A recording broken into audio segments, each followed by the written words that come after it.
இன்றைக்கி நம்ம பார்க்க போகிற ரெசிபி ரொம்ப ரொம்ப சுவையாகவும் ரொம்ப ஈஸியாகவும் ரொம்ப க்ரீமியாகவும் செய்யக்கூடிய க்ரீமி சோயா எப்படி செய்கிறதுன்னு பார்க்க போகிறோம். இது வந்து சப்பாத்தி, தோசை, பரோட்டா எல்லாத்துக்கும் ரொம்ப சுவையாக இருக்கும். ரொம்ப ஈஸியாகவும் சட்டுன்னு செஞ்சு முடிச்சிடலாம். புரோட்டீன் சத்து அதிகம் உள்ள உணவு.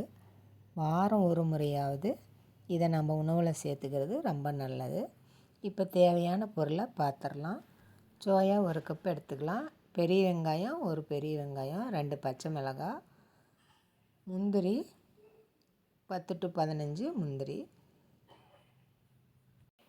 பன்னீர் 50 கிராம் எல்லாமே நம்ம எடுத்து ரெடியாக வச்சுக்கலாம். இப்போ அடுத்ததாக ஸ்டவ்வில் ஒரு கடாய் வச்சு அதில் தண்ணி நல்லா சூடு பண்ணிக்கலாம். தண்ணியில் ஒரு ஸ்பூன் உப்பு சேர்த்து நம்ம சோயாவையும் சேர்த்திக்கலாம். நல்லா கொதித்து வரணும். 4 to 5 நிமிஷம் நல்லா கொதித்து வரட்டுன்னு நம்ம நல்லா ஆற வச்சு தண்ணி இல்லாமல் நல்லா புழிஞ்சு எடுத்துக்கலாம். பாருங்கள், நல்லா கொதித்து வந்துடுச்சு. இப்போ ஸ்டவ் ஆஃப் பண்ணிவிட்டு நல்லா ஆற வச்சாச்சு. இப்போ தண்ணியில் நல்லா இப்படி நல்லா புழிஞ்சு எடுத்துக்கலாம்.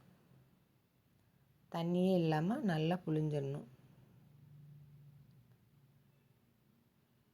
நல்லா இந்த மாதிரி புழிஞ்சு எடுத்துட்டு இப்போ இது ரொம்ப பெருசாக இருக்கிறனால நம்ம கொஞ்சமாக கட் பண்ணிக்கலாம். நீங்கள் அப்படியே வேணாலும் போட்டுக்கலாம். நான் வந்து கட் பண்ணி போட்டிருக்கேன்.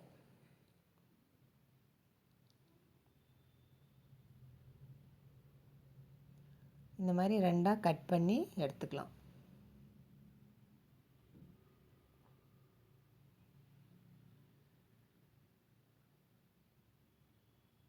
இப்போ கட் பண்ணதெல்லாம் ஒரு பவுலுக்கு மாற்றியாச்சு. பாருங்கள், நல்லா கட் பண்ணி இந்த மாதிரி எடுத்துக்கலாம். இப்போ இதோட ஒரு ஸ்பூன் அளவுக்கு மிளகாய்த்தூள் சேர்த்துக்கலாம். அதோட மல்லித்தூள் 1.5 ஸ்பூன் அளவுக்கு சேர்த்துக்கலாம். கார்ன்ஃப்ளவர் மாவு 2 ஸ்பூன் அளவுக்கு சேர்த்துக்கலாம். நீங்கள் மல்லித்தூள் இல்லைன்னா கறி மசால் தூள் கூட சேர்த்துக்கலாம். இப்போ இதுக்கு தேவையான அளவு உப்பும் சேர்த்துக்கலாம். நான் 1 டீஸ்பூன் அளவுக்கு உப்பு சேர்த்துருக்கேன். சேர்த்து எல்லாமே நல்லா இந்த மாதிரி கை வச்சு நல்லா கலந்து விட்டுக்கலாம். நல்லா எல்லாத்துலேயும் படுற மாதிரி நல்லா கலந்து விட்டுக்கணும். கலந்து விட்டு ஒரு 20 நிமிஷம் நல்லா ஊற வச்சுக்கலாம்.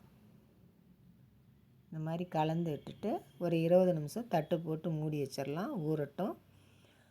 அடுத்து நம்ம ஒரு மிக்ஸி ஜாரில் பன்னீரை சேர்த்துக்கலாம். அதோட முந்திரியும் சேர்த்துக்கலாம். பன்னீர் 50 கிராம், முந்திரி ஒரு 15 முந்திரி 2 உடச்சி சேர்த்துருக்கேன். அதோட கொஞ்சமாக தண்ணியும் சேர்த்து நல்லா மைய அரைச்சிட்டு வந்துடலாம். நல்லா மைய அரைச்சிக்கணும். இந்த அளவுக்கு நல்லா அரைச்சி எடுத்துக்கலாம். இப்போ ஸ்டவ்வில் கடாய் வச்சு எண்ணெய் 1 டேபிள் ஸ்பூன் அளவுக்கு ஊற்றிக்கலாம். நெய் 3 ஸ்பூன் அளவுக்கு சேர்த்துக்கலாம். இதில் சோம்பு 1/4 டீஸ்பூனு, ஜீரகம் 1/4 டீஸ்பூன் சேர்த்துக்கலாம். கருவேப்பிலை ஒரு கொத்து சேர்த்துக்கலாம். அதோட நம்ம கட் பண்ணி வச்ச பெரிய வெங்காயம் ஒரு பெரிய வெங்காயம் அதையும் சேர்த்துக்கலாம். பச்சை மிளகாய் 2 பச்சை மிளகாயும் சேர்த்துக்கலாம். உங்களுக்கு காரம் இன்னும் தேவைன்னா நீங்கள் இன்னும் 2 பச்சை மிளகாய் கூட கட் பண்ணி சேர்த்துக்கலாம். இதெல்லாம் சேர்த்து நல்லா வதக்கி விட்டுடலாம். நல்லா வதங்கி வரணும். இது வதங்கிட்டு இருக்கிற சமயத்துலேயே கொஞ்சமாக உப்பு சேர்த்துக்கலாம். வெங்காயத்துக்கு மட்டும் கொஞ்சமாக உப்பு சேர்த்துக்கலாம்.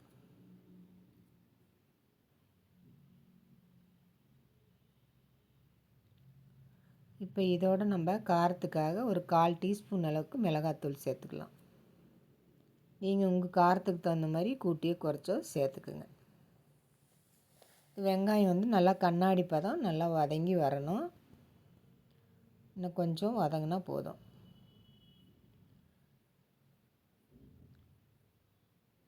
மிளகாத்தூள் வெங்காயம் எல்லாம் நல்லா வதங்கி வரணும். இப்போ நல்லா வதங்கி வந்துருச்சு. இப்போ நம்ம இதோட இஞ்சி பூண்டு பேஸ்ட்டு 1 ஸ்பூன் அளவுக்கு சேர்த்துக்கலாம்.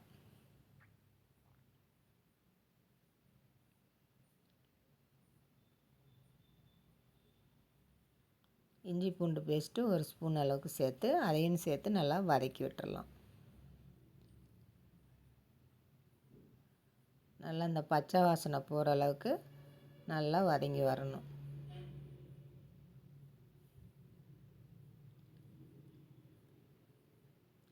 இப்போ நம்ம ஊற வச்ச சோயாவை சேர்த்துக்கலாம்.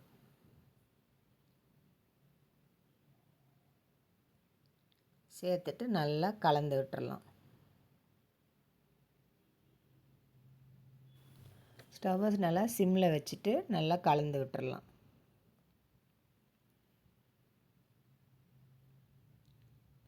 நல்லா கலந்து விட்டுட்டு ஒரு 2 நிமிஷம் சிம்லேயே வச்சு நல்லா இதை வேக விட்டுக்கலாம். அப்படியே அதுலேயே நல்லா வதங்கி வர்ற அளவுக்கு விட்டுறலாம். ஒரு 2 நிமிஷம் நல்லா இதுலேயே வதங்கி வரணும். பாருங்கள், நல்லா வதங்கி வந்துருச்சு. மசாலாலாம் நல்லா பிடிச்சிருச்சு அதில், நம்ம சோயாவில். இப்போ நம்ம அரைச்சி வச்ச பேஸ்ட்டை சேர்த்துக்கலாம்.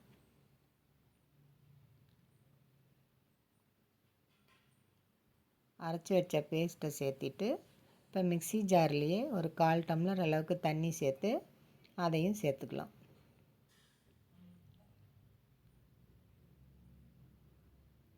சேர்த்துட்டு நல்லா கலந்து விட்டுறலாம்.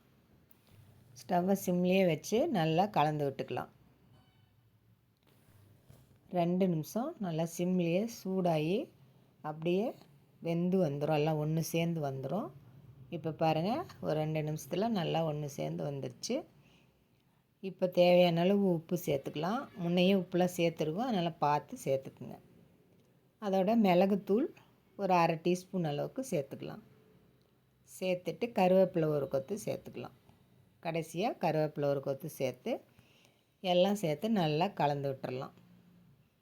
இப்போ ஸ்டவ் ஆஃப் பண்ணிடலாம். நம்மளுடைய க்ரீமியான சோயா ரெடி ஆயிடுச்சு. சூப்பராக சுவையாக இருக்கும், ரொம்ப மணமாக இருக்குது. நீங்களும் செஞ்சு பாருங்கள். இப்போ நம்ம ரெடி ஆயிடுச்சு. நம்ம வேற ஒரு பவுலுக்கு மாற்றிக்கலாம். இது தோசை, சப்பாத்தி, பரோட்டா எல்லாத்துக்குமே ரொம்ப சூப்பராக இருக்கும்.